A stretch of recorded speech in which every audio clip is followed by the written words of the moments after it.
Jansen Harris here with the final play on the Just Good Network. Let's talk about J.J. Watt, three-time Defensive Player of the Year award winner.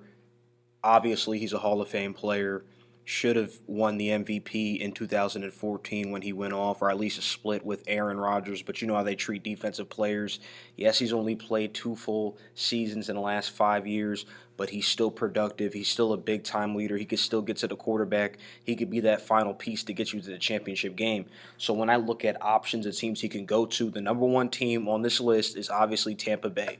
They have the cap room to bring him in. I don't think at a high price, maybe between $6 to $8 million, maybe $9 if you want to be generous. But I think he'd be okay with that in a role and situation in Tampa Bay where he's playing with Tom Brady, Leonard Fournette, Mike Evans. The list goes on. Gronkowski, Shaq Barrett, if they bring him back. So the team is already loaded with talent. They have the experience. They won a championship, so they're going to have that confidence. So that's the number one team I see him going to. Number two team I see him going to, and nobody's talking about this, but the Buffalo Bills. Understand they got Ed Oliver in the middle and Vernon Butler, and they're both really productive players.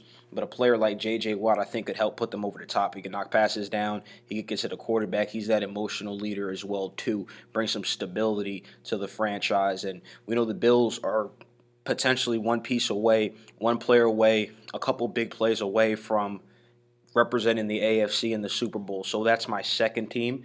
They got a little bit of flexibility with the cap. They got a little bit north of $3 million. So we'll see what they could do with that.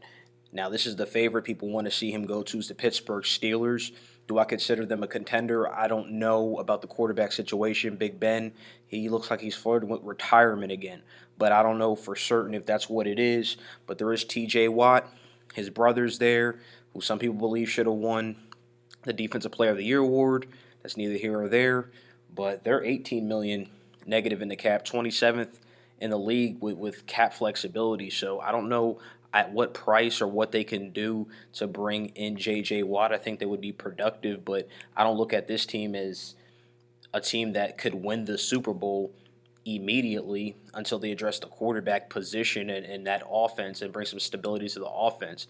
But just because they're brothers, I'm putting them on this list. But anywhere that J.J. Watt does go, I'm hearing Cowboys, I'm hearing other teams like that, even the Green Bay Packers, who have a little bit of cap problems.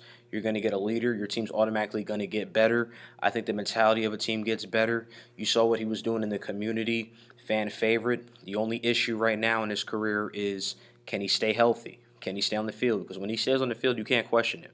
You can't question this guy. Three-time Defensive Player of the Year, two-time sack champion. He was a monster. Clearly the best defensive player in his era. He's in the 100 sack club.